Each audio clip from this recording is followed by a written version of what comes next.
Футбол бұл өте қуатты әрі қызықты спорт түрі болып табылады. Бірақ фанаттар футболдың барлығын қызықты деп санай бермейді. Жанкүйерлердің көбін пенальти іш пыстырады және жалықтырады.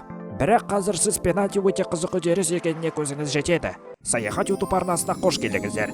Қазір мен сіздерге футболда болған 10 ерекше пенальти соққыларын көрсететін боламын. Бастайық. 2011 жылы Араб Әмірлігі мен Ливан арасындағы ойында Ливанның ойыншысы пенальтині ерекше орындады. Ол допты аяқтың өкшесімен соғып гол салған.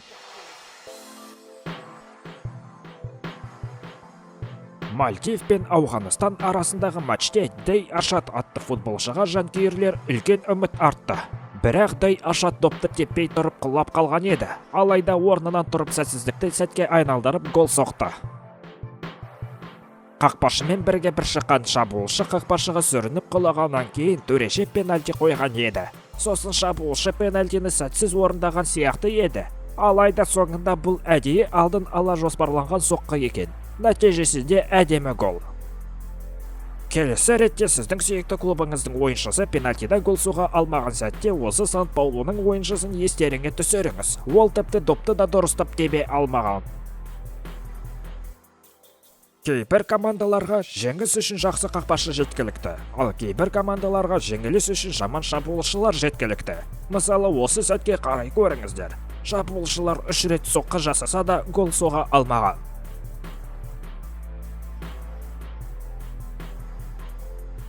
Бұл пенальти болмаса да керемет орындалған айып соққысы. Және осындай керемет орындалуды мен сіздерге көрсетпей кете алмаймын. МТЗ және Риппа командалар арасындағы ойында Концевуй атты футболшы әріптесінің іліп жіберілген добынан осындай ғажайып гол соққан.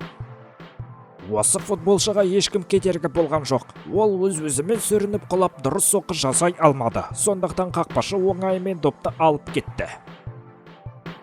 2006 жылғы әлем чемпионатының финалында Зинедин Зидан аңызға айналған пенальтидан соққы жасаған. Паненко стилінде допты іліп жіберіп қақпаның маңдайшасына тегісіп гол соққан. Ал доп болсашы жерге тигеннен кейін қайтадан қақпаның маңдайшасына көтеріліп тиді.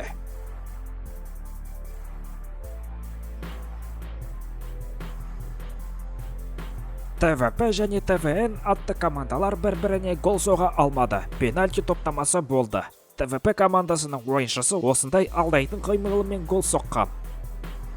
Спортинг Канзас Сити және Портланд Тимберс командалар арасындағы матчта ойыншының бірі пенальти топтамасында соңғы соққысын осылай сәтсіз орындады. Оның соққысынан кейін доп қақпаның бағанасының біріне тиіп, екінші бағанасына да тигеннен кейін ақырында қақпаға кірмеді.